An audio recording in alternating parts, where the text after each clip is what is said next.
What's up everyone and welcome back to the MMA Zone. Today, let's get started with Leon Edwards' gym responds to Ian Garry. This week, Ian Garry told fans that he was no longer allowed to train at Team Renegade, where welterweight champion Leon Edwards trains. The way the undefeated contender made it sound, Edwards and his coaches were insecure about his presence on the mat given his status as a rising contender. In a statement released by Team Renegade via The Independent, the team clarified the situation, pointing to Garry's quote-unquote nomadic approach to training as the reason they no longer wanted him in the gym.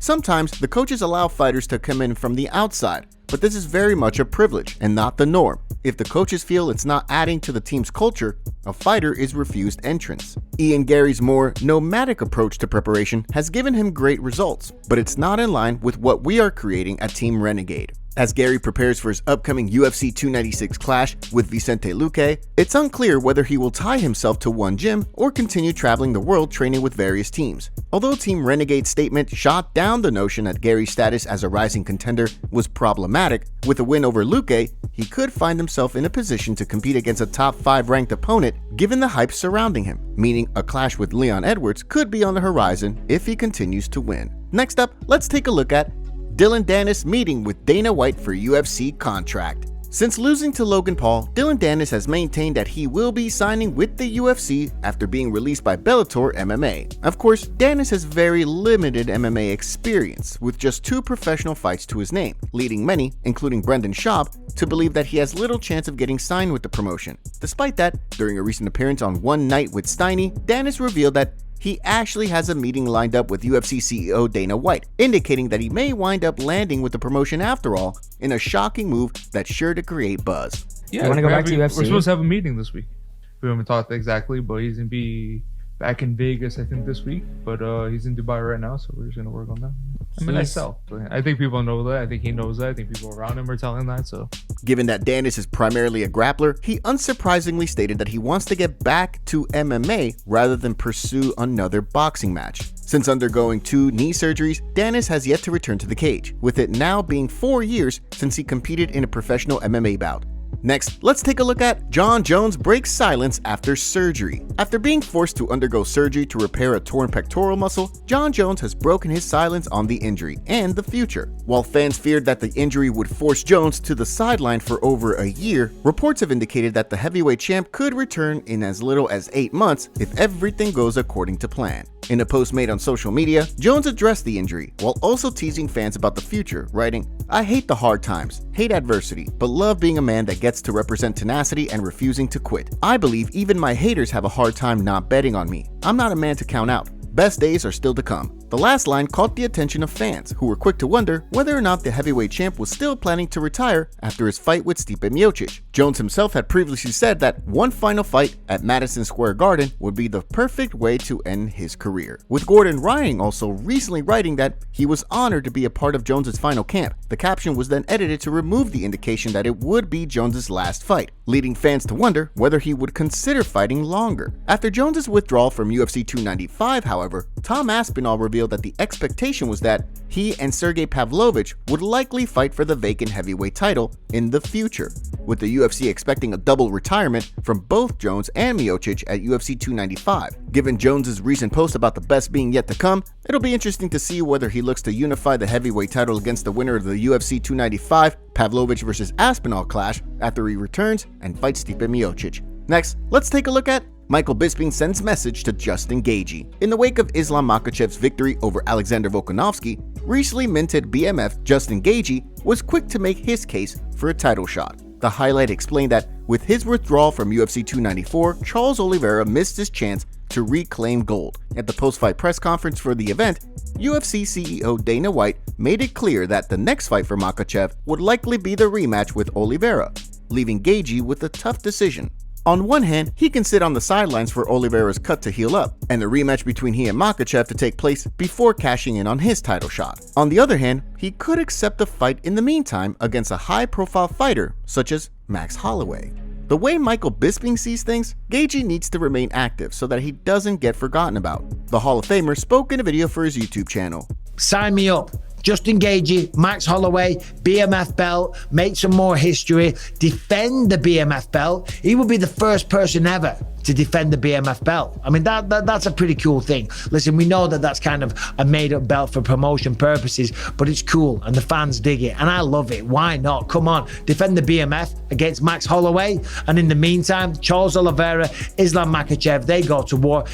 As Bisping pointed out, if Conor McGregor winds up defeating Michael Chandler, the UFC could very well look to book a fight between he and Islam Makhachev to cash in on the beef between the two teams. If that winds up happening, Gaethje would again find himself as the odd man out at 155 pounds. Now, let's shift gears and take a look at Derrick Lewis arrested. UFC heavyweight Derrick Lewis has been arrested less than a week out from his UFC Sao Paulo main event clash with Jailton Almeida. According to reports, Lewis was driving a Lamborghini at 136 miles per hour in a 50-mile-per-hour zone in Texas. In addition, the arresting officer witnessed Lewis weaving in and out of lanes at high speed, resulting in a reckless driving charge that briefly landed him in jail.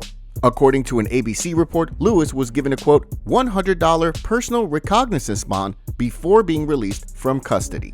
According to a separate report from Bloody Elbow, the Black Beast will still in fact fight on Saturday, despite the arrest. The former title challenger is due back in court in December. However, before that, he'll look to hand Jailton Almeida his first loss under the UFC banner, while picking up his second straight victory after a UFC 291 win over Marcos Rogerio de Lima that snapped a 3-fight skid going back to 2022. With Lewis expected to participate in media activities during fight week, as well as weigh-ins the day before the fight, expect him to make the trip to Brazil sooner rather than later. Next, let's take a look at Sean O'Malley agrees with Francis Ngannou versus Tyson Fury outcome. Although many members of the MMA community scored the Tyson Fury versus Francis Ngannou boxing match over the weekend in favor of the former UFC heavyweight champion, Sugar Sean O'Malley agreed with the judges in Saudi Arabia. While Ngannou scored the highlight reel knockdown of Fury and was pushing the pace towards the end of the fight, O'Malley believes that the Gypsy King did enough to get the win. During a recent episode of his Timbo Sugar Show podcast, alongside Tim Welsh, O'Malley weighed in on the fight. You know, I was going for Tyson, so when I watched the fight, maybe I was a little biased towards Tyson.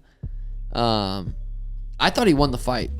I thought, you know, he got dropped, obviously. That was, but again, I might have a little bias. I have to go rewatch it. I just thought he outboxed him. Okay. There was 1-10-8. That was the round he got dropped, but I thought he won majority of the rounds.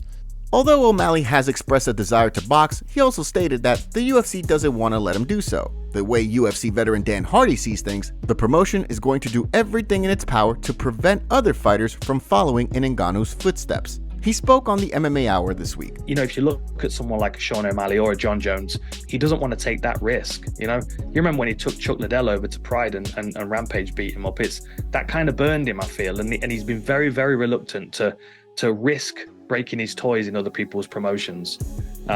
I think he's going to do everything he can to stop people doing it. But in the case of Tyson Fury, reports have indicated, following his clash with Francis Ngannou, that he and Alexander Usyk will clash in Riyadh, Saudi Arabia in February, pushing back the December date originally penciled in on the calendar.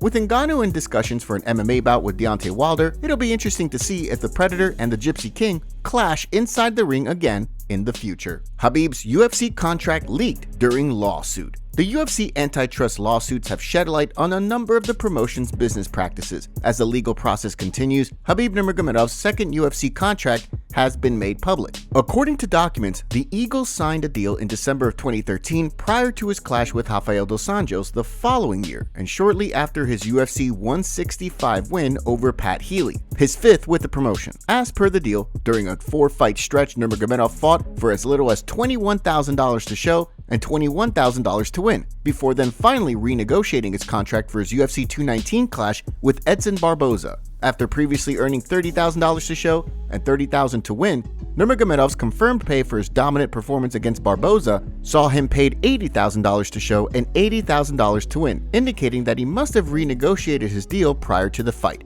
2 fights later, he defended the lightweight title against Conor McGregor in arguably the biggest fight in UFC history, and made a confirmed $2 million in base pay. As the UFC Hall of Famer recently explained, the hardest part about retirement is turning down massive paydays worth tens of millions after retiring at the pinnacle of the sport. The MMA community goes off on Khabib's contract leaking. Here's what they had to say. Francis Ngannou made more in one boxing fight than Khabib made in his career with the UFC, as one of the best fighters of all time, and Dana still says Ngannou made a mistake. Yikes. The UFC's allocation of only 18% of its revenue towards fighter pay is a concerning, perhaps egregious aspect of their business model. In addition to that reality, it's important to consider the various deductions for fighters' earnings, which include medical expenses, travel costs, and other services that fighters rely on. While the UFC may partially subsidize some of these expenses, it still places a significant financial burden on the fighters. It's particularly troubling to note that during the pandemic, the UFC has continued to reap record profits and exhibit growth, all while maintaining relatively stable expenses, aside from the typical inflation seen year after year. We're so far from equitable treatment of fighters, it's kind of disgusting. There needs to be changes to ensure that they receive a more substantial share of the revenue they help generate. Are they trying to defame Khabib? This is defamation of the greatest of all time. If the UFC doesn't want me to get involved in the legal disputes, they must drop this and never speak about it again. It's criminal for the UFC to pretend it can't afford more than $20K, $40K per fighter. The win bonuses are nonsense, especially on a 14-14 deal. Also consider a camp is 2 to 3 months. That's $2,000 to $10,000 a month to cover training and the fight. Low end of $2,000 is absolutely disgusting. Khabib might have been the most profitable asset ever for the UFC, introduced nearly 500 million new fans, and opened doors to the UAE for a couple of million. Wow. Man, even $2 million for the highest pay-per-view and biggest fight UFC has ever had is criminal. Top comments. Dana's worst nightmare since last weekend. Francis Ngannou, LOL. Did Dana really say Francis was looking for easy fights? How is that possible when Dana controls who you fight? Someone responded with, Francis ain't afraid of no one, but he knows his worth, and Dana is afraid of a guy that has the gall to say, hey, I don't need the UFC and will be successful elsewhere. It would be wild if Francis takes the Stipe fight off Dana too. Stipe would make a lot more for it, and at this stage of his career, it's a no-brainer. Can't deny Francis is the people's champ, and Justin has gotten so much better. I think he is so much more technical and planned chaos than when facing Khabib. Should be a very interesting match. Make sure to leave a comment and you might get featured in our next video. Thanks for watching. If you enjoyed, make sure to subscribe and turn on notifications to never miss any MMA news. Check out our video from yesterday if you missed it. See you tomorrow.